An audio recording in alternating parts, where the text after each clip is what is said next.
আল্লাহ বলবেন যা আমার খুশি কষ্ট করে তালাশ করছিলি, খুশি হয়ে গেছি, যা মাফ করে দিলাম, জায়গা।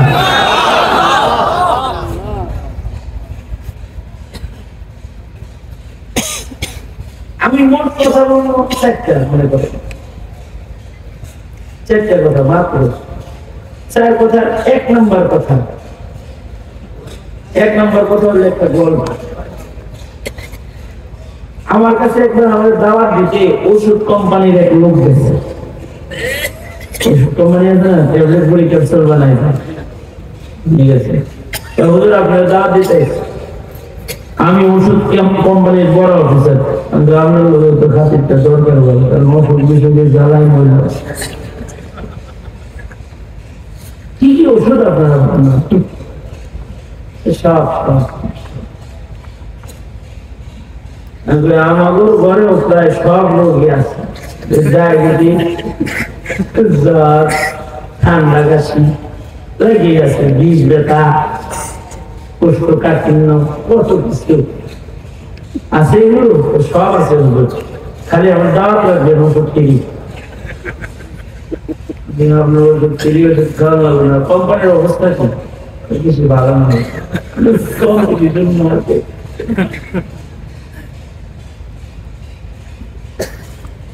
আমি আপনার কোম্পানিকে অ্যাডভাইস করতে চাই বিনামূল্যে। এটা হলো কোম্পানি হিট পজিশনে চলে যাবে। আপনার কি এমডি পর্যন্ত যাওয়ার ক্ষমতা আছে? হ্যাঁ, তাহলে আপনার কোম্পানিকে আপনি একটা ঔষধ বানাইতে বলেন, যে ওষুধের উপরে লেখা দিবে এই বড়ি খাইলে হায়াত বাড়ে। এই গ্যাস্ট্রিক প্লাস্টিক কষা মশা এগুলো দেখলে কেন হবে? দেখতে কি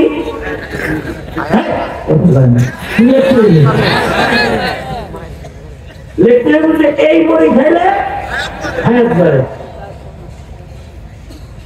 আধুনিক ফর্মুলায় ডায়াবেটিসের কিছু ইন্স্যুরেন্স বের হয়েছে, মাসে একবার কথা বলে চলবো, এক দাতায় 1 মাস, অথবা এক দাতায় 1 সপ্তাহ, সপ্তাহে 4 দাতা হইতে পারে, মাসে 1 দাতা হইতে পারে। আধুনিক বিজ্ঞান। তার মানে হলো 1 ডোজ মারলে 1 সপ্তাহ মোটামুটি সুগার কন্ট্রোল করবে। যদি বড়ির উপরে কোন রকম ডোজ লেখা যায় যে 4 ডোজ 4 বছর, 5 ডোজ, তাই এটা মনে করেন অগ্রিম সব কিনা স্টক করে রেখে দেবো। আপনার মার্কেটিং কইরা বেচা রাখবো না, আপনার স্টিজিং করে সময় সময় ওষুধ রয়ে দেবো। এই একটা বড়ি বানাইতে হুজুর মস্কারি করেন,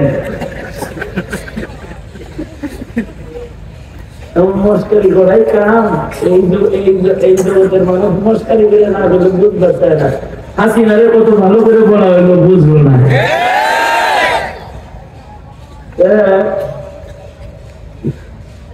এটা তো হবে না হুজুর, এই নিয়ে খাওয়া বলেন। আমি কই দেখেন, আপনি এমন কোম্পানির চাকরি করেন যেই কোম্পানিতে হায়াত বড়ি নাই, কিন্তু আমি এমন নবীর উম্মত যেই নবীর ফার্মেসিতে হায়াত বড়িও আছে।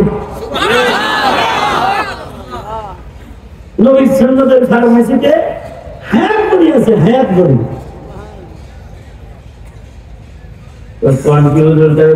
আমারও দরকার। তখন ছিল রজব মাস,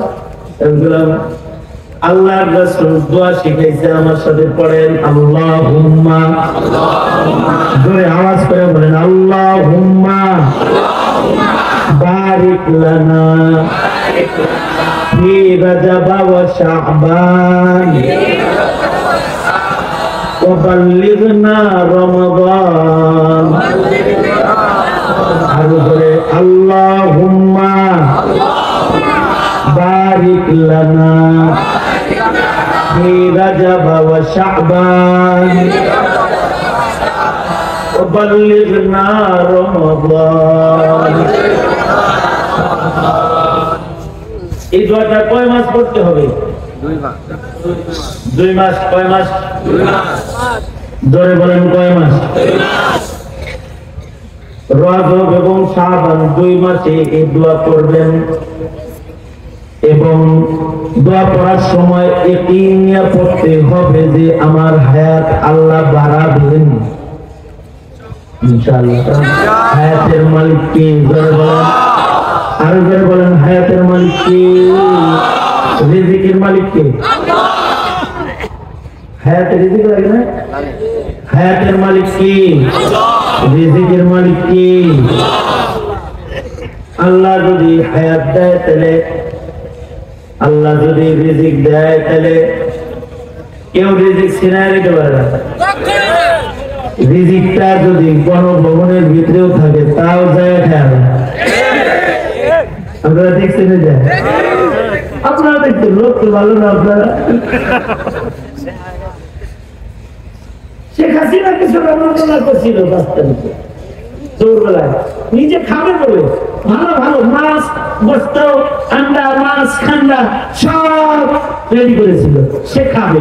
কিন্তু ওনার নসিবে মুসলিম দেশের খানা ওই বেলায় নাই, উনি খাবে দাদু বাড়ি দিয়ে। কারণ রিজিক উঠে গেছে। হাসিনাকে দিয়ে আল্লাহ তাআলা অন্য কারণ রান্না করাইছে, তারা ইঁদুর বাইকে ভিতরে যায় খায়।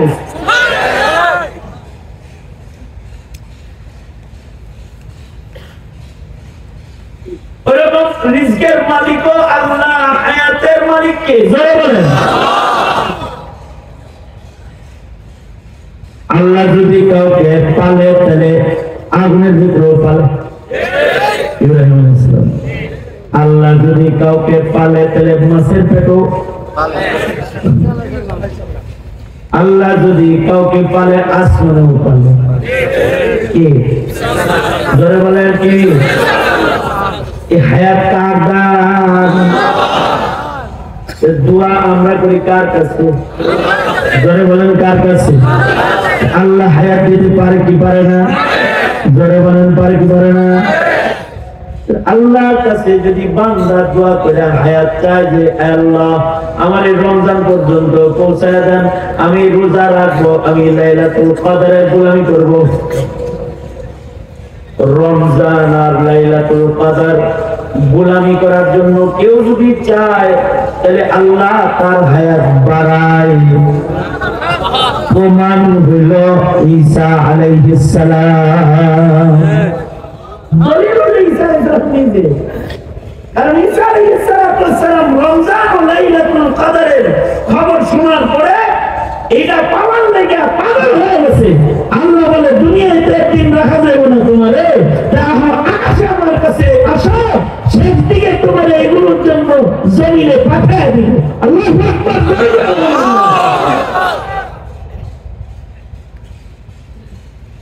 পয়গম্বর ঈসা আলাইহিস সালাম উনার হায়াত বেড়েছে কদরের আশায় দোয়া করার কারণে।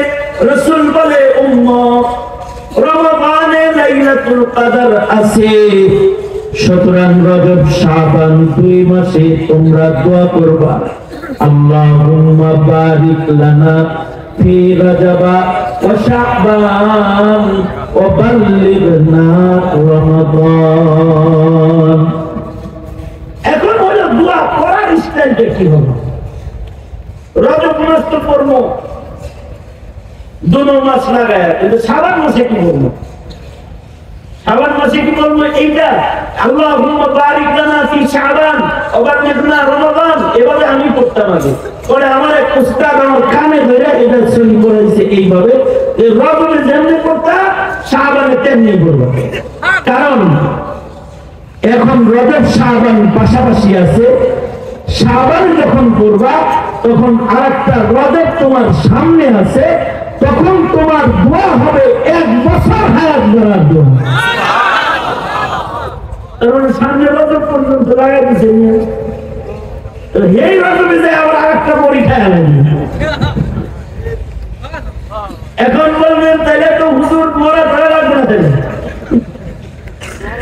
না বরং আইলেও অসুবিধা নাই। দোয়ার বরকতে এখন দোয়া করছি, কাল যদি মরেও যাই তাহলে এই উম্মতের আল্লাহর কাছে এত দাম।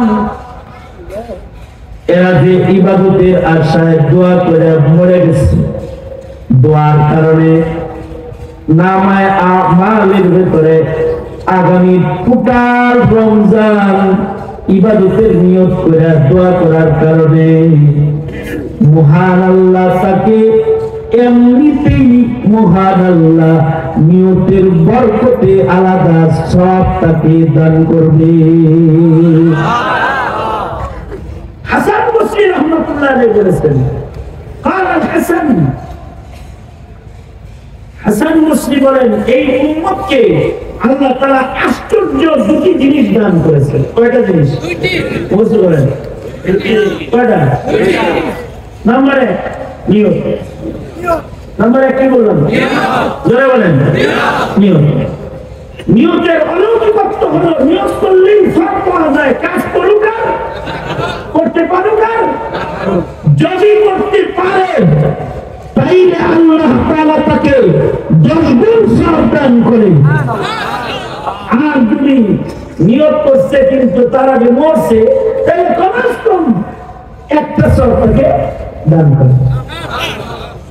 তার মানে নিয়ত এমন অলৌকিক বস্তু, এইটার কারণে অস্তিত্বহীন বস্তু অস্তিত্বে পরিণত হয়। যেটা এখনো করে নাই ওটার সব ডান পাশে আমলনামায় জমা হয়। আর আরেকটা আশ্চর্য জিনিসের নাম হলো তওবা।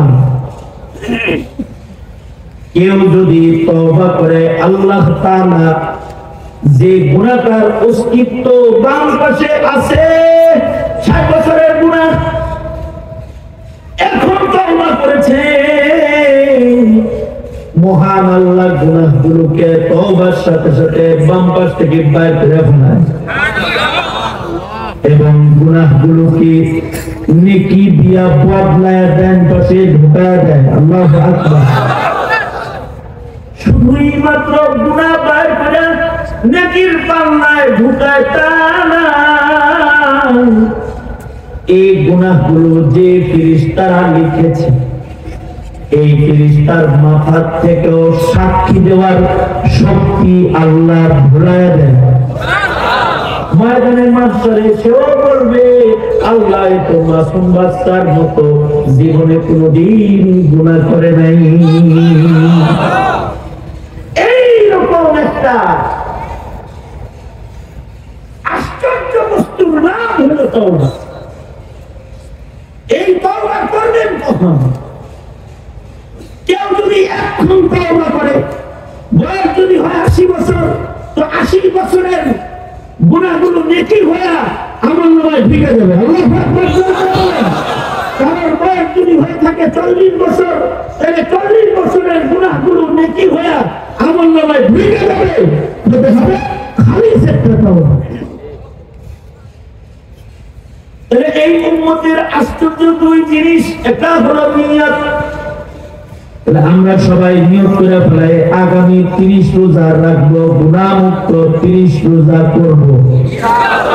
জোরে আওয়াজ করে বলেন ইনশাআল্লাহ। 20 রাকাত খতমে তারাবি করবো নাকি 8 রাকাত?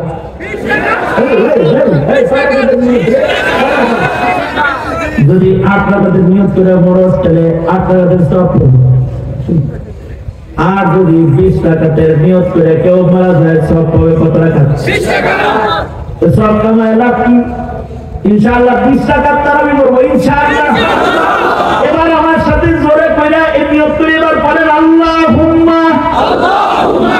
নেকিগুলো কাউন্ট করে দিই। আল্লাহুম্মা, আল্লাহুম্মা বারিক লানা ফি রাজাব ওয়া শাবান وبلغنا رمضان। জোরে জোরে বলেন আমিন। একটা কথা শেষ। এই কথার ভিতরে আমার তিলাওয়াতকৃত আয়াতের মাকসাদ এসে গেছে তওবা। এবার আমি হাদিস পড়ছি 2 নম্বর কথা। নবীজি বলছেন যারা সুন্নাত বিরোধী তারা দ্বীন ইসলাম অস্বীকার করে, আর যারা সুন্নাত বিরোধিতার মাধ্যমে ইসলামের অস্বীকারী তারা বেঈমান। আর যারা আতাআনি দাখালাল জান্নাহ, যারা সুন্নি সুন্নাত মাননে ওয়ালা তারা সব পরিবাররা সুদা আল্লাহর জান্নাতে যাবে। সুবহানাল্লাহ। কি বললাম আমি? কি কইছে? হ্যাঁ, আরে না না কথা বলেন নাই। যারা সুন্নাত বিদ্বেষী সুন্নাত বিরোধী এরা কেমন যেন আল্লাহ বিরোধী।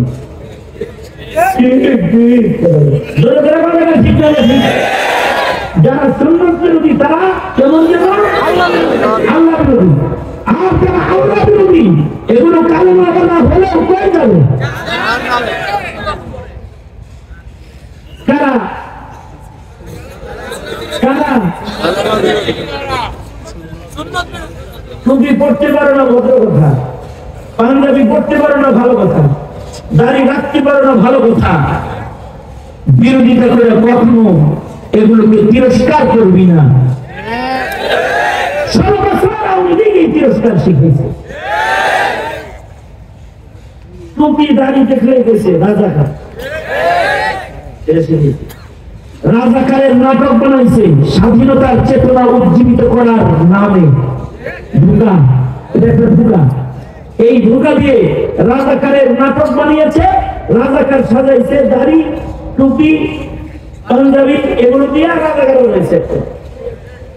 তার মানে প্রজন্মকে শিক্ষা দিয়েছে দাড়ি টুপি দাড়ি পাঞ্জাবি এগুলো রাজাকারের পোশাক, এটা শিখাইছে। এখানে বাচ্চাদেরকেও রাজাকার বলে বলে গালি দিয়েছে মাদ্রাসার ছেলেদের। কিন্তু নবীর বিরোধিতা তাদের কপাল করছে, মুখ দিয়া ফসকে বাইরে গেছে। বৈষম্য বিরোধী মুক্তিযোদ্ধার সন্তানদেরকেও বলে ফেলেছে রাজাকারের বাচ্চা। এই বিচার কার? জোরে আওয়াজ করে বলেন। এটা সুন্নাত বিদ্বেষের বিচার, সুন্নাত বিদ্বেষের বিচার। এটা 72 সাল থেকে আমাদেরকে রাজাকার বলে, মাদ্রাসার ছেলেদেরকে ছোট ছোট বাচ্চাগুলো রাজাকার, আর বৈষম্য বিরোধী ছাত্রদেরকে একবার বলেছে রাজাকার, মাত্র একবার রাজাকারের বাচ্চা রয়েছে। এই কথা বলার শাস্তি এমন ভাবে ওরা দিছে যে ওরা দল ধরে সব গণভবন ঘেরাও করছে, যায় রাস্তা রাস্তা না পেরে হেলিকপ্টার চলে উড়াল দিয়ে দাদার কাছে আশ্রয় গ্রহণ করেছে। একবার রাজাকার বলে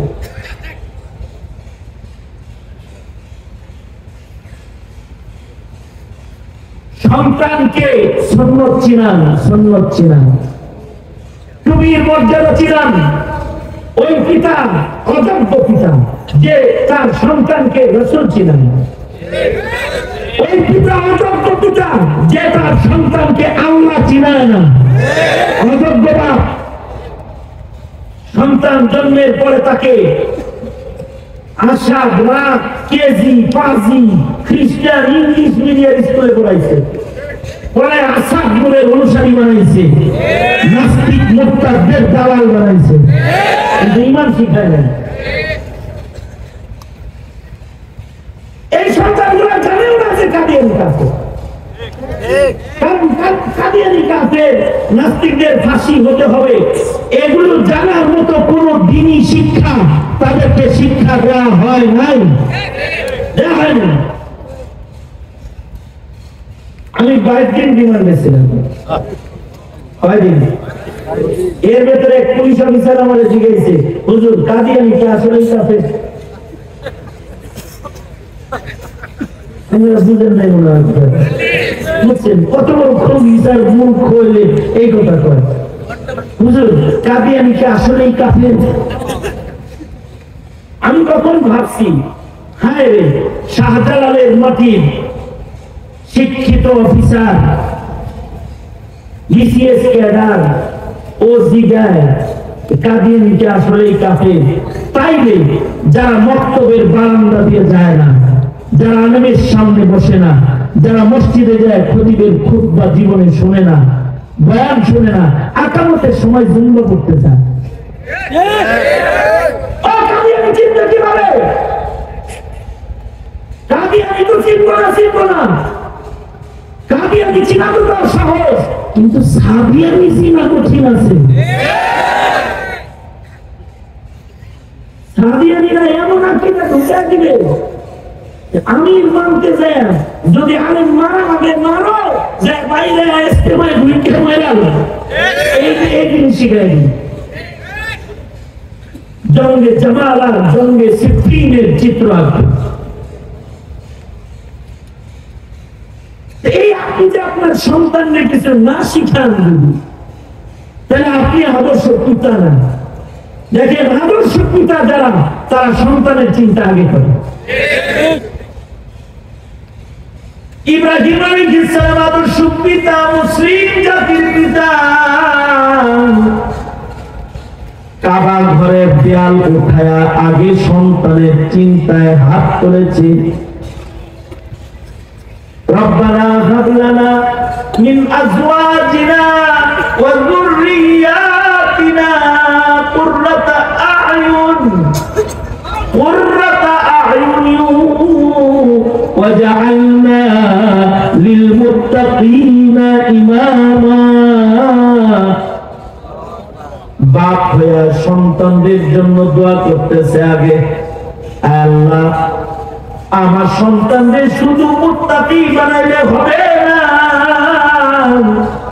আমার সন্তানকে মুত্তাকিদের সর্দার বানাইতে হবে। আল্লাহু আকবার, জোরে করে বলো। এতটুকুন বইলাও দিলের পিপাসা মিটে না তো কয় আল্লাহ দুনিয়ার শ্রেষ্ঠ মানুষ যে যা পাঠাইবে এটা আমার বংশে পাঠাইবে। ربنا ابعث فيهم رسولا منهم يتلو عليهم آياتك ويزكيهم ويعلمهم الكتاب والحكمة। মেনশন করে বলতেছে শ্রেষ্ঠ মানুষটা আমার রক্তে দিবা। আল্লাহু আকবার। আর আপনি শ্রেষ্ঠ ইমানদার পাইতে রাজি না, এই কারণে মোল্লা নিজেও দেখতে পারেন না, ছেলেরাও দেখতে দেন না, নিজেও কোরআন পড়েন না, ছেলেকেও কোরআন পড়তে দেন না, নিজেও নামাজ পড়েন না, সন্তানকে নামাজ পড়ান না, নিজে দিন ধর্ম বুঝেন না, সন্তানকে দিন ধর্ম বুঝান না। হাসরের কঠিন ময়দানে আসামির আদালতে কিন্তু দাঁড়াইতে হবে। আমি ইদানিং যেখানে যাই সেখানে বলি নবীর ইজ্জত হেফাজত করার নিয়ত করো, রিজিকে বরকত করো। আমি বলি কি তুমি আল্লাহরে কও, আল্লাহ তুমি আমার একটা বাড়ি করার তৌফিক দাও, পাকা বাড়ি। কি বলে পাকা বাড়ি?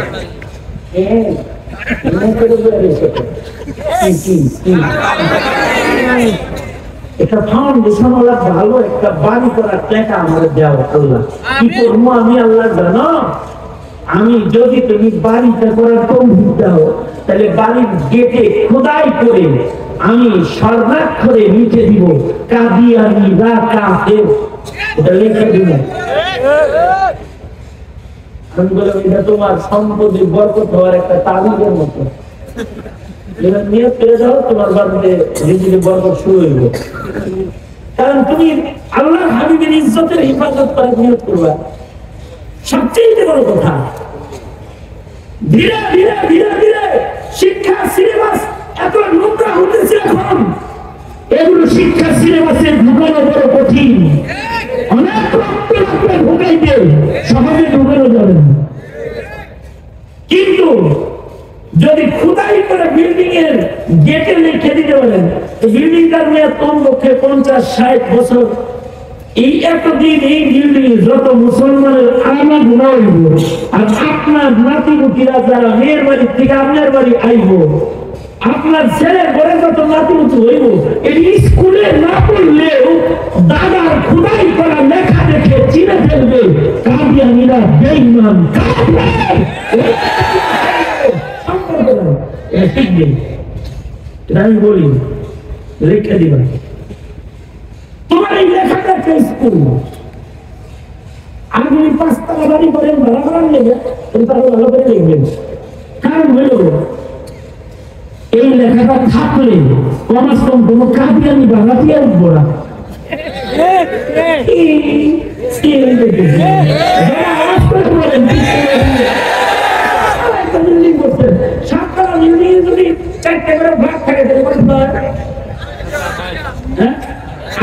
ফ্যামিলি যা পাইবেন কাদিয়ানি ছাড়া মুসলমান বলবেন তো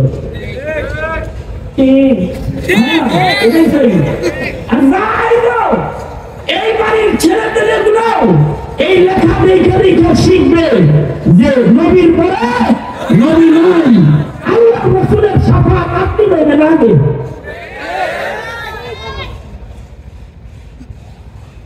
কৌশলে কৌশলে কিছু ইমানি কাম করে।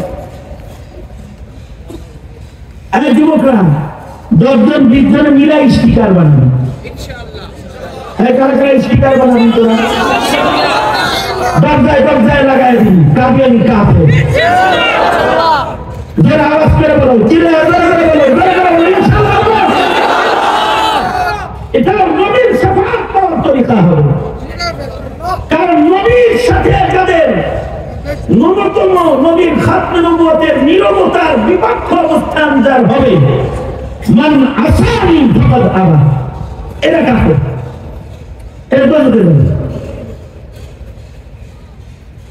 সুতরাং আমার দ্বিতীয় কথা হলো নিজে সুন্নি হব। আরে এরা আমল ছাড়া সুন্নির কথা কইতেছি না, জিলাপি সুন্নি না, আমলওয়ালা সুন্নি হব ইনশাআল্লাহ। জোরে বলেন। এবং ওয়াদা করিতেছি আল্লাহ আমরা আমাদের প্রজন্মকে সুন্নত শিখাবো। কয় নাম্বার ওয়াদা গেল? 2 নাম্বার। 1 নাম্বার কেমন আছে তো কি? হ্যাঁ বলি ঠিক আছে। 2 নাম্বারটা বললাম কি? নবীর কাছাকাছি, নবীর কাছাকাছি অবহেলার জন্য গেছে। নবীর কাছাকাছি, নবীর বিরুদ্ধে আমি এটার জন্য কোনো সময় আমার আচরণ বিধির দ্বারা এটা প্রমাণিত। তাহলে আলেম বিরোধী হইলে নবীর পক্ষে নাকি? ইঞ্জিনিয়াররা তো নায়েবের নবী, ডাক্তার সাহেবরা তো নায়েবের নবী। হ্যাঁ, কথা বলছ না কেন? ডাক্তার সাহেবরা নায়েবের নবী না, ইঞ্জিনিয়াররা নায়েবের নবী না। নায়েবের নবী কারা? জোরে আওয়াজ করে বলো কারা? দেশের মৌলবীরা যে বারবার বলে দাওয়াত তাবলীগ চলবে আলেমদের সাথে, এটা বুঝো না তোমরা? কেন বলে? বুঝে কোন সমস্যা আছে এই জন্যই বলে, সমস্যা ছাড়া তো আর না, সমস্যা আছে বিধাই বলে। সুতরাং 3 নম্বর কথা হলো আগামী ইজতেমা আলেমদের সাথে বাস্তবায়ন করার জন্য সর্বাত্মক মেহনত করবো। কারা কারা?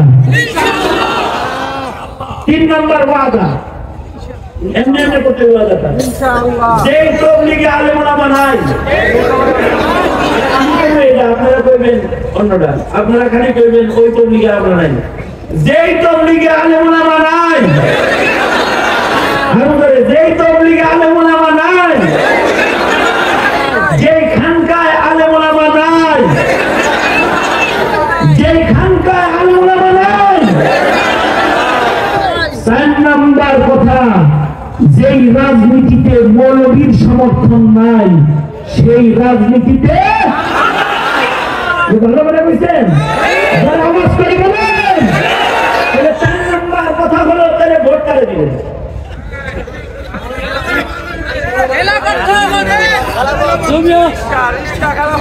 আমি মার্কা বলতে বলি না, আমি বলবো ভোট কাকে দিবেন যে আপনার সন্তানের ঈমান রক্ষার নির্বাচনী এজেন্ডা দিবে, নির্বাচনী ইশতেহার দিয়ে বলবে যে কাদিয়ানী কাফের, কাফের ঘোষণা করতে হবে, আমরা আপনাদের নিয়ে আন্দোলন করব।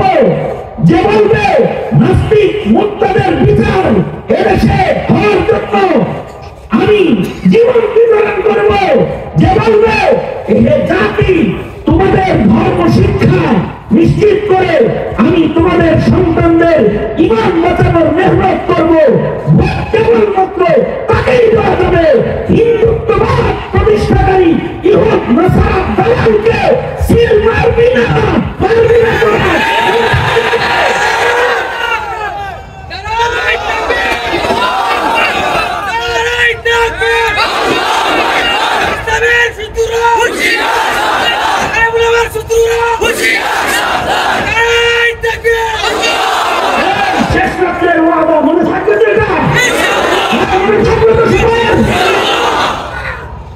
সুতরাং মুসলমানের একটা ভোটের মূল্য আছে, তোমার ভোটে হয়তো হিন্দুত্ববাদ প্রতিষ্ঠা হবে অথবা একাত্মবাদ প্রতিষ্ঠা হবে। কারণ ভারতবাদীর দিন শেষ, এখন কোরআন সুন্নাহ, কোরআন সুন্নাহ, কোরআন সুন্নাহ কথা শোনা সত্তা। ওলামায়ে কেরাম ডাক দিয়ে মাথায় কাফন করে বেরিয়ে যেতে প্রস্তুত আছে তো ইনশাআল্লাহ। এ পর্যন্তই গভীর রাতের কথাবার্তা, যা বলছি এগুলো আমল করার তৌফিক আল্লাহ সবাইকে দান করুন, এই কামনা করছি। মজমাকে আল্লাহ তাআলা কবুল করুন।